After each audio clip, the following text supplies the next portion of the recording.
Hoy día estamos en un mundo completamente inestable, económicamente, socialmente y militarmente. Más que nunca, las palabras de Jesucristo son de relevancia. Hoy meditaremos en las bienaventuranzas o llamados el Sermón del Monte. Acompáñame en la meditación del Sermón del Monte. También agradezco infinitamente el permitirme compartir un capítulo más de la vida de Jesucristo. Las tradiciones religiosas entorpecen la vida espiritual y avance profundo de los discípulos de Jesús. En el Sermón del Monte, Jesús va más allá de la liturgia, las tradiciones, el rito, va directamente a la fuente de la cual emanan nuestras acciones, es decir, al corazón del hombre. ¿A quiénes llama Jesús dichosos o bienaventurados? ¿A quiénes se les ordena estos principios espirituales? ¿A quiénes dice que pueden encontrar la felicidad en Cristo? Consideremos importante aclarar antes de continuar que las enseñanzas del Sermón del Monte no son para el mundo, sino para los discípulos de Jesús. En la Biblia, en Mateo 5, capítulo 5, verso 1, y dice: y viendo a la multitud, subió al monte, y sentándose se llegaron a él sus discípulos. Como decimos, pues, las enseñanzas de Jesucristo del Sermón del Monte son directamente a los discípulos de Jesús. Los nuevos preceptos que establece no pueden ser comprendidos menos puesto por obra, a menos que tal persona haya nacido de nuevo. Pero el hombre animal, dice Pablo, no percibe las cosas que son del Espíritu de Dios, porque les son locura, y no las puede entender porque se han de discernir espiritualmente.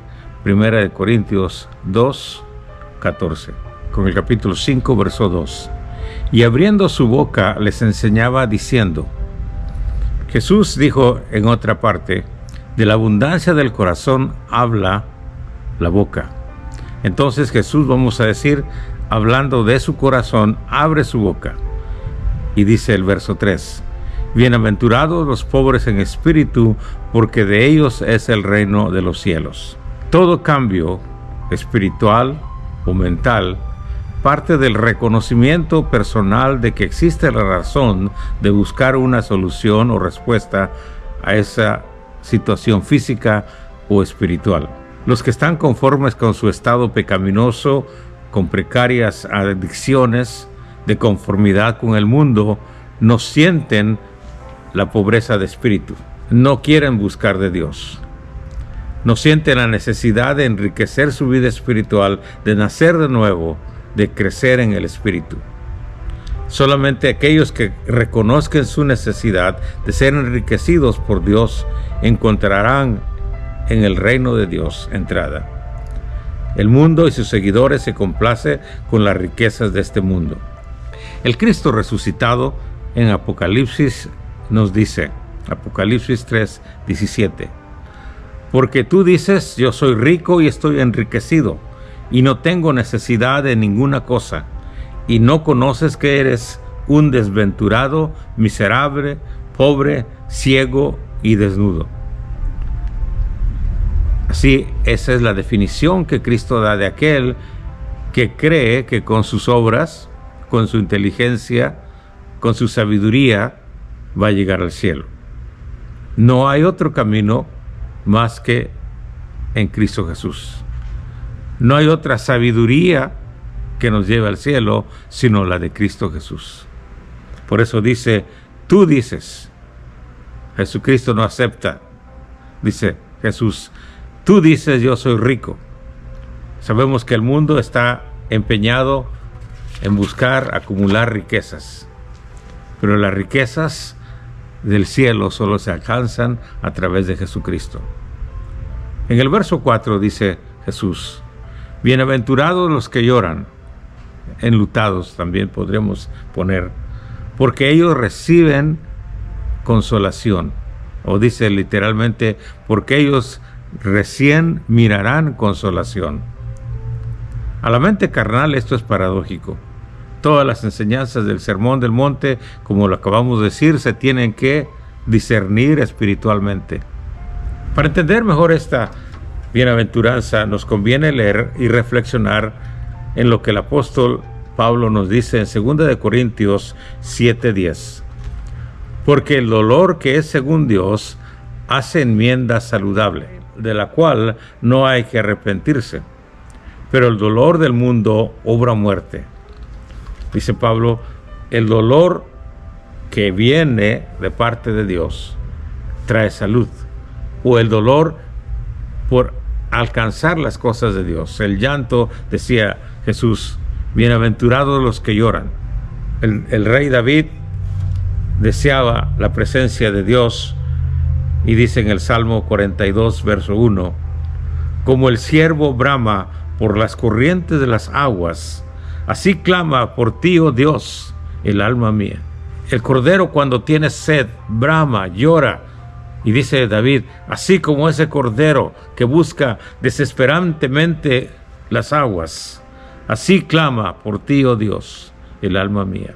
Verso 5 dice, bienaventurados los mansos, porque ellos recibirán la tierra por heredad.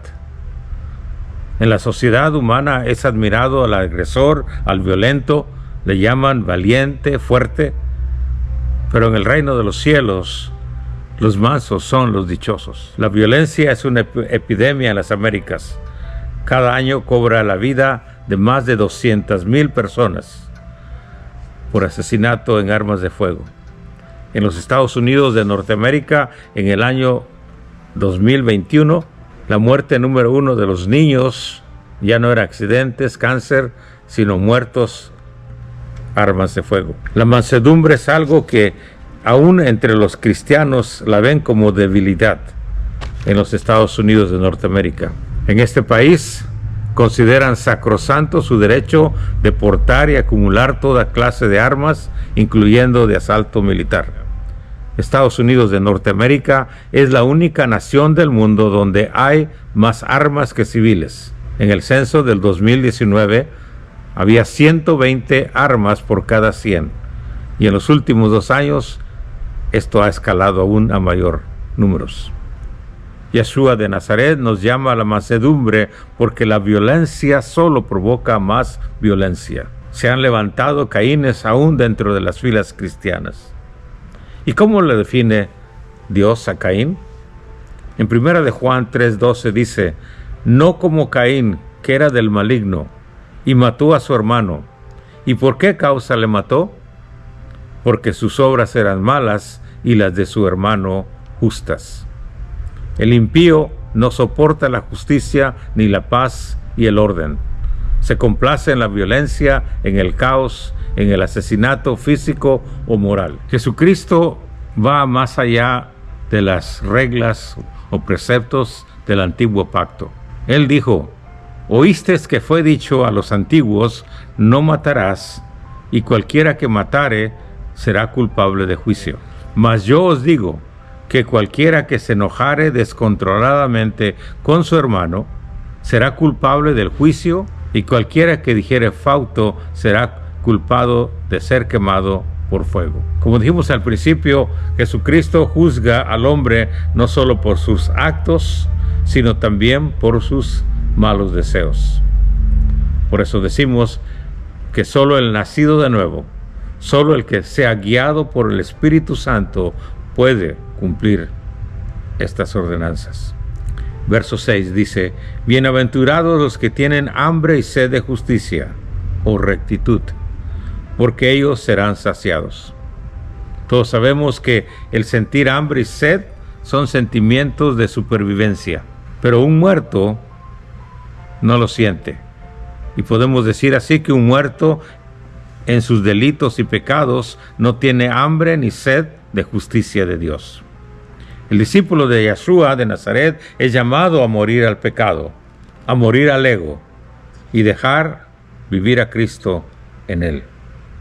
Capítulo 5, verso 7 dice, bienaventurados los misericordiosos, porque ellos alcanzarán misericordia. Si hemos obtenido misericordia de Dios, es necesario y justo que seamos misericordiosos con nuestro prójimo y mayormente los de la casa. A mí me consta que los del mundo parecen ser más misericordiosos con sus amigos que los que se dicen cristianos en las iglesias. Dichoso el Hijo de Dios que obra con misericordia, porque aquellos que guardan rencor, ira, celos, solo alcanzarán la muerte física y eterna. La mayor definición que podemos encontrar de Dios es esta, en 3 palabras: Dios es amor. La mayor expresión que somos hijos de Dios no está en hacer milagros, hablar en lenguas o echar fuera demonios. Es el amor. La palabra de Dios dice: el amor nunca deja de ser, pero las profecías se acabarán y se cesarán las lenguas y la ciencia acabará. 1 Corintios 13:8. Verso 8, continuamos. Bienaventurados los de limpio corazón, porque ellos verán a Dios. En el antiguo pacto se decía: el limpio de manos verá a Dios. En el nuevo pacto, Yeshua de Nazaret nos declara que para entrar al reino de los cielos, las apariencias no son suficientes para ver a Dios. Nada sucio entrará en el reino de los cielos. Esto incluye el corazón del hombre. Aparta tu corazón de la amargura, del odio, celos, envidia y toda inmundicia. Tus manos tal vez no se han levantado para golpear o matar a tu hermano, mas el Eterno conoce qué guardas en tu corazón. Solo el Espíritu Santo puede cambiar un corazón de piedra a un corazón tierno y amoroso. Vemos el testimonio en la palabra de Dios. Un hijo que le llamaban los hermanos del trueno, Dios lo transformó en el apóstol del amor. Vamos terminando con el verso 9. Bienaventurados los pacificadores, porque ellos serán llamados hijos de Dios. La vida del discípulo de Yeshua no es pasiva. La palabra de Dios nos dice: la fe sin obras es muerta. Nuestro Señor espera que actuemos de acuerdo con su espíritu, que andemos como Él anduvo. Y Jesús anduvo haciendo bienes, libertando al cautivo, buscando la paz entre sus discípulos. Entonces Jesús nos dice en este sermón: no solo no te metas en pleitos, sino trata de buscar la paz entre tus hermanos. Concluimos con el verso 10 al 12. Lee así: bienaventurados los que padecen persecución por causa de justicia o rectitud, porque de ellos es el reino de los cielos. Bienaventurados sois cuando os vituperen y os persigan, y se dijere toda clase de mal de vosotros por mi causa, mintiendo. Gozaos y alegraos, porque vuestro galardón es grande en los cielos, que así persiguieron a los profetas que estuvieron antes de vosotros. Así como las serpientes y las águilas no pueden andar juntas, los hijos de Dios y los hijos de las tinieblas no pueden tener comunión. La naturaleza de los hijos de las tinieblas: hay odio, rencor, ira, venganza. Y de todas esas cosas Dios nos puede librar si solo dejamos que su Espíritu obre en nosotros. En verdad, este sermón del monte es una gran enseñanza en el cual podemos gozarnos, porque la paz de Dios es verdadera. Deseo infinitamente que puedas escuchar la voz del Maestro de los Maestros, el único Salvador del mundo, Jesucristo. Agradezco también infinitamente el permitir comentar un capítulo más de la vida de Yeshua de Nazaret. Te invito a que te suscribas, compartas, para ayudarme a llevar más adelante el Evangelio de salvación de Jesucristo. Paz, vida y salud son los deseos de tu amigo y hermano pastor Isaac Muñoz. Hasta el próximo video.